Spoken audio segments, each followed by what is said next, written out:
नमस्कार महान दर्शकवृन्द, म प्राचीन कपिल वस्तु राज्यको राजा महानामा हुँ।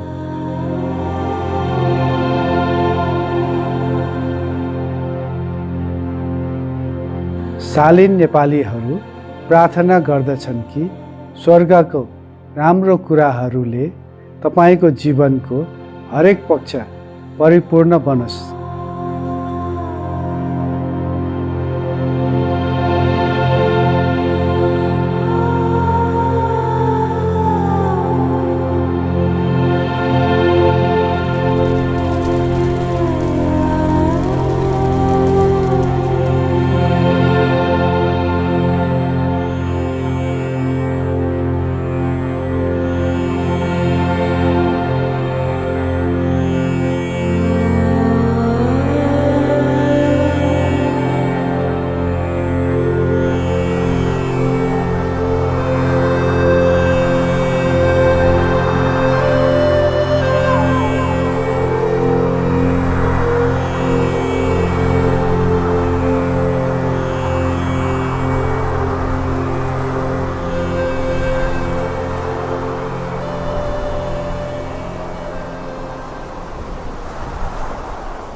मानव जातिको इतिहासको दौरानमा ईश्वरीय सन्देशहरू अक्सर रहस्यमा छोपिएका हुन्छन्। भविष्यवक्ताहरू, मसीहाहरू वा जुनसुकै नामले सम्बोधन गरे तापनि उहाँहरूका शब्द अस्पष्ट पारिन्छन्। तर हामीले असत्यबाट सत्यको कसरी पहिचान गर्न सक्छौँ?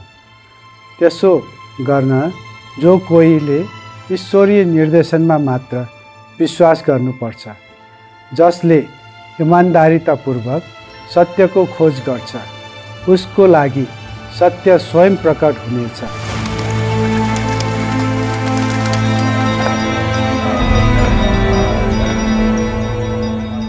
मैत्रेय बुद्धलाई प्राय सबै बौद्ध सम्प्रदायहरूमा मान्यता दिएको छ र सम्मानित गरिएको छ, जस्तै कि थेरावाद बौद्ध धर्म, महायान बौद्ध धर्म र वज्रयान बौद्ध धर्म। यद्यपि यिनमा केही भिन्नता रहेका छन्।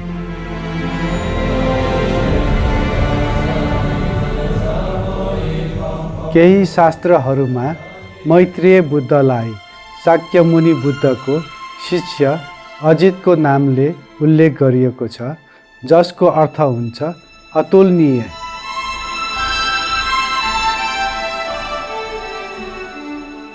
मैत्रेय बोधिसत्वले तुसिता स्वर्ग आरोहण गर्दाको सूत्र अनुसार एक दिन वन्दनीय शाक्यमुनि बुद्धले आफ्नो सभालाई बताउनु भयो कि मैत्रेय बोधिसत्व अजितको चाँडै नै तुसित स्वर्गमा पुनर्जन्म हुनेछ भने।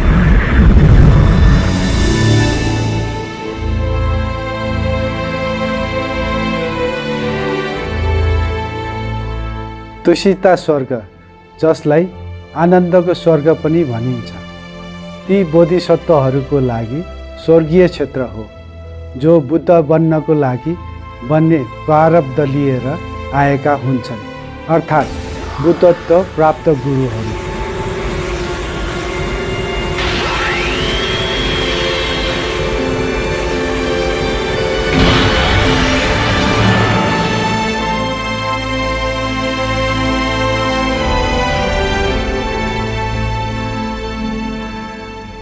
आत्माहरूलाई सिकाउन र मुक्त गर्नको लागि बोधिसत्वहरूले अस्तित्वको तल्लो स्तर, जस्तो कि हाम्रो ग्रह पृथ्वीमा प्रवेश गर्नुभन्दा पहिले तयारी गर्नुहुन्छ।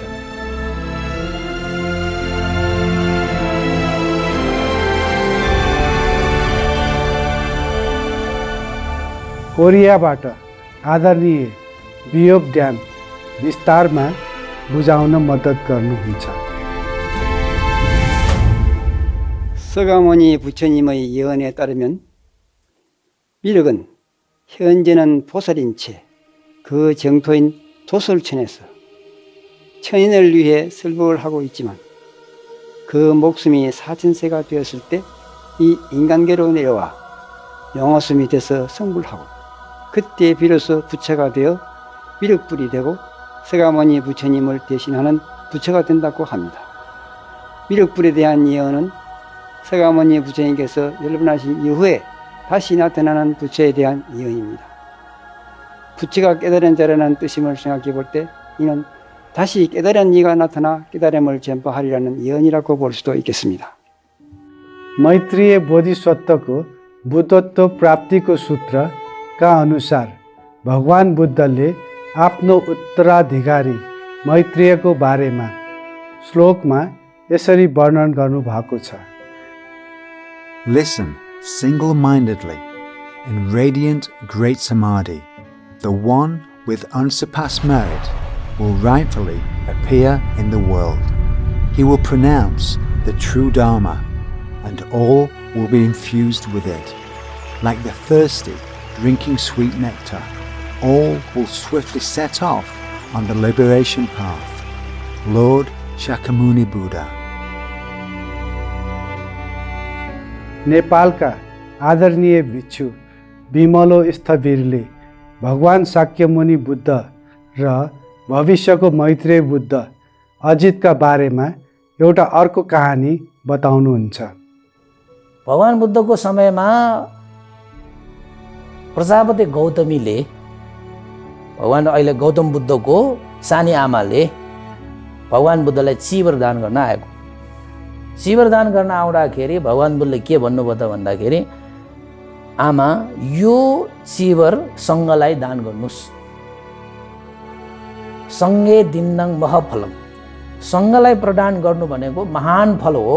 म आमालाई चाहिँ महान फल दिन चाहन्छु, मलाई चाहिँ दिनुभन्दा म पनि सङ्घमै भित्रिएको भएर यो सङ्घलाई दिनु भन्दाखेरि अनि आमाले चाहिँ सङ्घलाई चाहिँ चिवर दान गर्नुभयो। अनि त्यो चिवर सङ्घलाई दिएपछि सङ्घले चाहिँ त्यो चिवर कसलाई दियो त भन्दाखेरि त्यही भिक्षु अजित महास्तवीरलाई सङ्घले यो चिवर हजुरले लाउन सुहाउँछ। जो चिवर चाहिँ भगवान बुद्धलाई दिन आएको त्यो त्यही विषयमा सारीपुत्र भन्तेले तपाईँलाई दान गर्न ल्याएको त्यो चिवर उहाँ अजित स्थवीरले पाउनुभयो। यसको कुनै कारण छ त भनेर सोद्धाखेरि अनि भगवान बुद्धले सारीपुत्र भन्तेलाई भन्नुभयो यो अजित स्थवीर सानोतिनो पारमिता पूर्ण गरेर आएको स्थवीर होइन। भविष्यमा यही भद्रकल्पमा गौतम तथागतको शासन लोप भइसकेपछि भद्रकल्पमा 5 जना बुद्ध मध्ये अन्तिम बुद्धको रूपमा यही कल्पमा मैत्रेय बुद्ध भनेर जन्मिने बुद्ध नै अजित महास्थविर भएकोले बुद्धले लाउने चिवरसम्म लाउन सुहाउने भिक्षु भएको कारण यो हो भनेर चाहिँ वास्तवमा मैत्रेयको अर्थ प्रेममय करुणा, उदारता र मैत्री भाव हुन्छ। त्यसैले मानव जातिको आगामी गुरुको रूपमा चिनिनुको साथै मैत्रेय बुद्ध प्रेममय र पूज्यनीय करुणामयको नामले पनि चिनिनुहुन्छ। भगवान शाक्यमुनि बुद्धले आफ्ना शिष्यहरूलाई भन्नुभए अनुसार If one, under the past 7 Buddhas, has heard the names of Buddhas and made obeisance and offerings, one's karma hindrances will all be annihilated. If one has also heard of Maitreya Buddha's great loving kindness, one will achieve a pure mind. You all should join your palms single-mindedly and take refuge in the great loving kind, compassionate one to come. Lord Shakyamuni Buddha. सरदेय कोरियाली भिक्षु प्रमुख बियोब हियोनले आफ्नो अन्तर्दृष्टि बाँड्नुहुन्छ। 미륵불의 특성이 사랑입니다. 그런데 무조건 미륵불의 특성이 사랑이라고 이렇게 그냥 제가 우기는 것이 아니고 미륵불의 이름이 MAITREA 마이트레아인데 이것은 산스크리트어고 팔리어는 메테이어라고 합니다. 메테이어의 이제 어근이 메따인 거죠. 사랑. 그래서 메테이는 METTEYA 메테이어 이렇게 되어 있는데 이 이야기는 그 법화경과 신약 성서라는 책을 쓴 민희식이라는 한양대학교 명예 교수께서 책을 쓰면서 그 안에 보면은 인도의 마이뜨레야 또는 메따와 그다음에 메소포타미아의 메티아 그리고 팔레스타인의 메시아가 어원이 같다라고 이야기합니다. 메시아는 재림주 또는 구세주라는 의미인데 묘하게도 메시아의 특성도 덕성도 사랑이죠. 그리고 우리 미륵부처님도 우리 한국에서 부를 때 자씨 미륵부라고 합니다. 자씨는 사랑자자, 사랑씨라는 거죠. 성이 사랑이라는 뜻이에요. 누구로 구세주를 상정하든 그분의 덕성이나 특성이 사랑이어야 한다고 저는 생각을 합니다.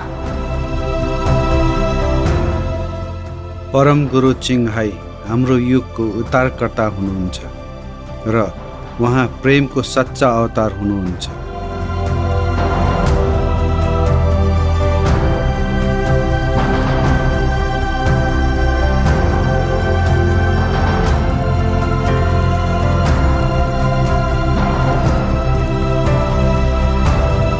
साथै परम गुरु चिङहाईका अन्य आधिकारिक नामहरूमध्ये French भाषामा उहाँको नाम लामुर हो, जसको अर्थ हुन्छ प्रेम।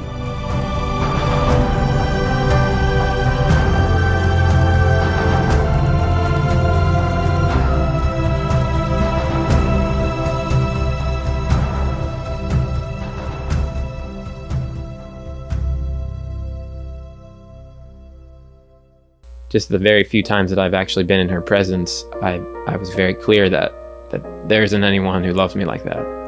Absolutely unconditionally. Absolutely with my best interest at heart, and absolutely for my total freedom. In 2006, I was lucky enough to join Master on her tour in the Philippines when she was awarded the Goosey Peace Prize.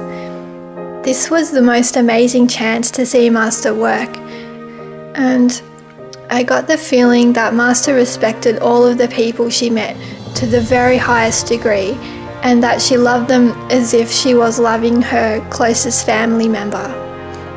We sometimes tend to make the mistake of thinking too narrow, for example about our family or things like that, where Master is always concerned about the whole planet and the beings on it, and even broader than that. Her love is so vast and her compassion is so deep that sometimes one can only cry in recognition of such an incredibly loving force.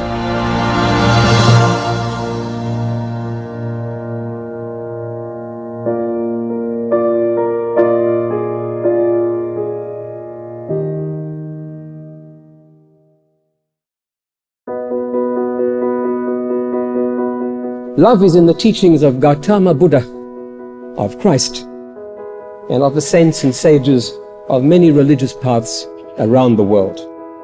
And it's one of the fundamental truths taught by Supreme Master Ching Hai. I had the privilege of spending a little time with Master Ching Hai personally. She exuded love. Love in all its forms. Warmth, kindness, understanding, affection, and a deep connection to the very pulse beat of Mother Earth. I could just feel her energy, and it brought tears to my eyes. She's a loving presence, and I would just love to meet her. What an inspiration. Everything Supreme Master Ching Hai says comes down to what she is all about. That is love. Love for yourself, love for every aspect of our environment, love for all beings, love for each other. She's an incredible being. I mean, what she's done, she truly gave up the love of her life for the love of other people and other animals. And I just think she's got to be a saint, really, you know, has to be.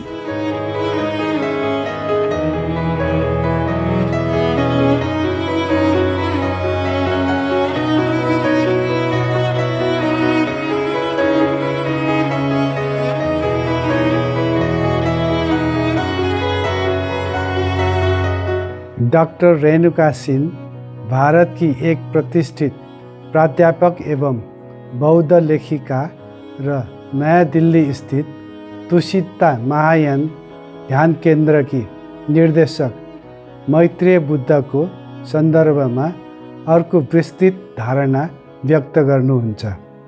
Well, it has been generally believed that Maitreya Buddha was meditating with the Tathagata, with Lord Buddha, and was a very, very profound meditator. So Buddha was really impressed by him, especially the great love that he symbolized. So Buddha had predicted that he will be reborn as the future Buddha, the fifth one, to benefit all the sentient beings.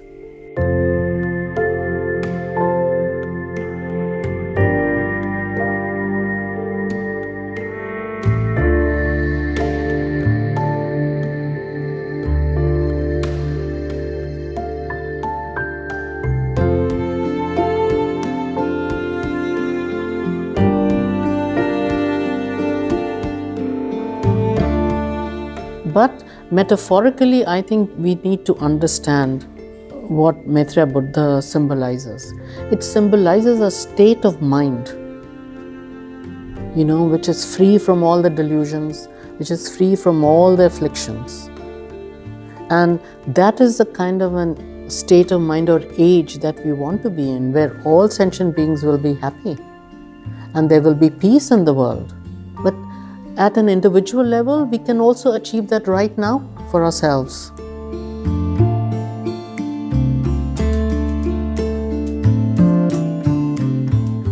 Maitreya बुद्धले हामीलाई याद दिलाउनुहुन्छ कि हामी सबै बुद्ध बन्न सक्छौं र वास्तविक शान्ति तथा आनन्द प्राप्त गर्न सक्छौं, किनकि हामी सबै भित्र बुद्ध स्वभाव विद्यमान हुन्छ।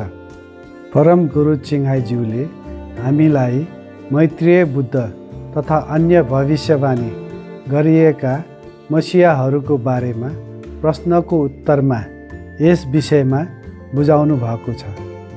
In Judaism, you have the belief of the Messiah coming to this world. And in the Hindu religion, you have Lord Krishna. In Islam, you have Imam Mahdi. And in Christianity, you have the second coming of Christ.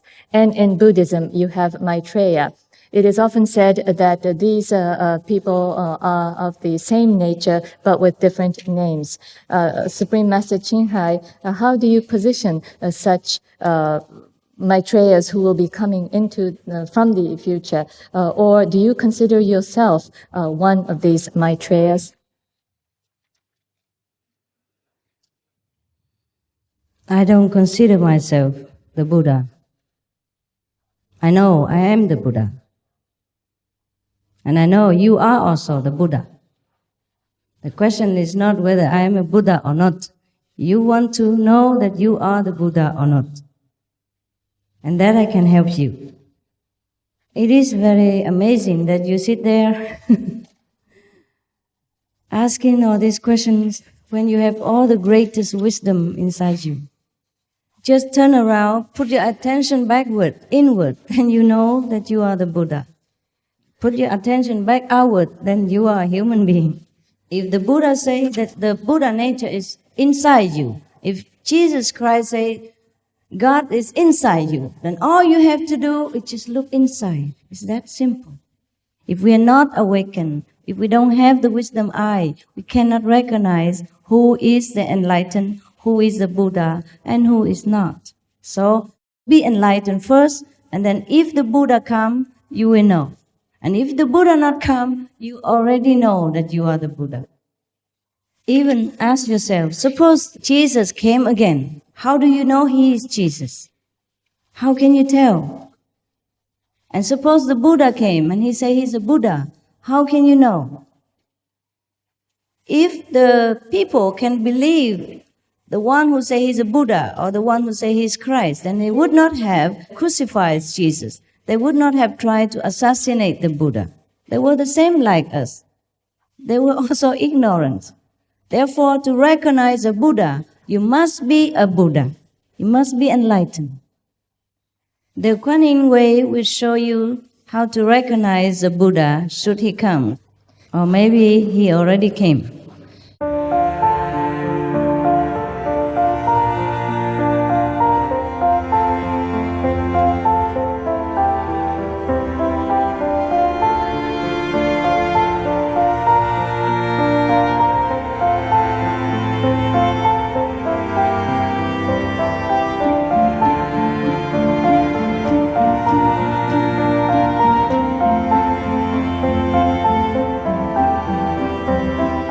दयालु दर्शकहरू, आजको कार्यक्रममा तपाईहरूको साथको लागि धन्यवाद।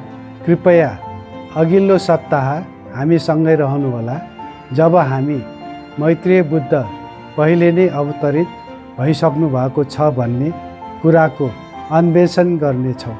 भगवान बुद्धका भविष्यवाणीहरू विस्तृत रूपमा अध्ययन गरेर यसपछि आउँदैछ सम्राज्ञी सिसी अस्ट्रियाकी सुन्दर स्वच्छन्द मनकी साम्राज्ञी 2 भागको भाग 1 उल्लेखनीय समाचारको लगतै पछि। कृपया हेर्दै गर्नुहोला सुप्रिम मास्टर टेलिभिजन। यहाँहरूमा सधैँ बुद्धको सुरक्षा तथा निस्वार्थ प्रेमको अनुभूति रहिरहोस्।